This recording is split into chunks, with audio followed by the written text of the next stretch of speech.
Hello, this is Scott Thomson. Watch my interview exclusively on HibernianTV.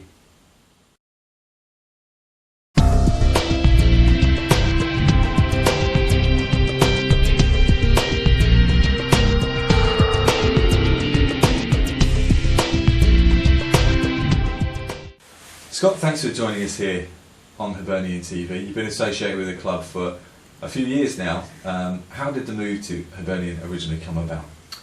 Well, I was at Dundee United, as people probably know, as goalkeeping coach up there, and been there 3 years. And my contract was coming to an end.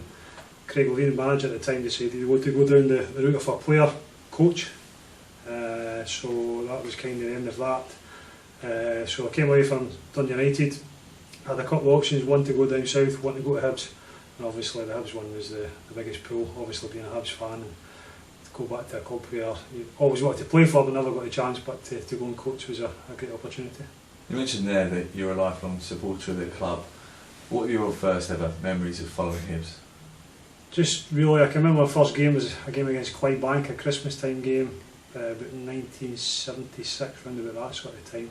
I never used to stay too far from the stadium, so we used to play boys club football at the time. Used to play the game on the Saturday and always back down Easter Road to catch the second halves of games and bits and pieces. So that was my start at Hibs basically. Who were your favourite players then growing up?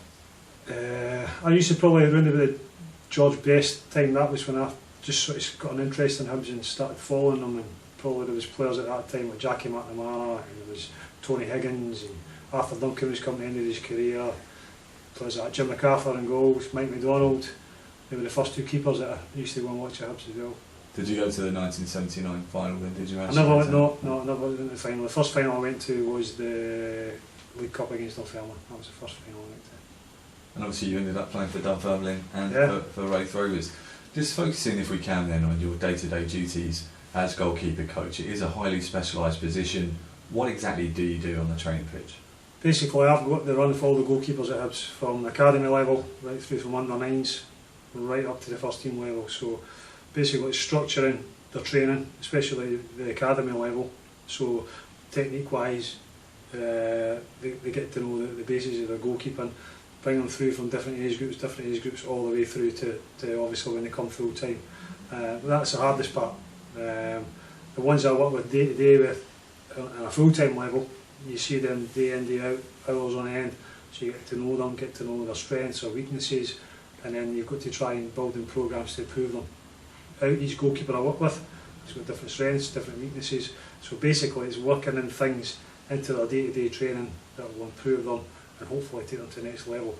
And then obviously the first team goalkeepers that I work with are generally quite experienced, they're a wee bit set in their ways and the things they want to do, so it's again listening to where they're coming from, listening to their grievances or their things that they're happy about, and working in training methods and different little things that they'll help their day-to-day stuff, but ultimately is to put them on a pitch on a Saturday and perform well. Obviously the back pass rule changed, altered everything, didn't it, for goalkeepers? Right now, how important is distribution, do you feel, in terms of a goalkeeper's make-up? Distribution, there's different stats going about, and distribution can be up to 75% of a goalkeeper's game, maybe even 80% of a goalkeeper's game, so the distribution side of it has to be something that you work on daily. We do different things daily, we incorporate into the training, whether it be with our crossing and distribution. We'll work on it as a double act basically, because if they take things out the sky, they need to be able to distribute it quickly and accurately. So back passes is something we do. We do warm-ups with back passes, we do drills with back passes, we do small-sided games. We're involved in the players, so they're thinking 2-3 touch all the time. And it's just incorporating that idea of distribution being accurate, quickly and accurate. That's the three things I look for with distribution. As a coach, how can you teach a player to be a better communicator, and to what extent do you believe that prevention is better than cure, that if you can address a problem that's happening further up the pitch, then you don't have the save to make? I find that the communication aspect of the game, the younger goalkeepers tend to be a bit more quiet. The older goalkeepers have been there, been done it, have been told how to do it and taught what to say, they find it a bit more easier. But whether it's a shyness thing, when they're coming as they're going through the age groups, they go through the wee teenage thing and they get a bit quiet, a wee bit within themselves. I think it's a wee bit more so, if you can get the younger ones really concentrate on the communication, they'll take that into their senior career.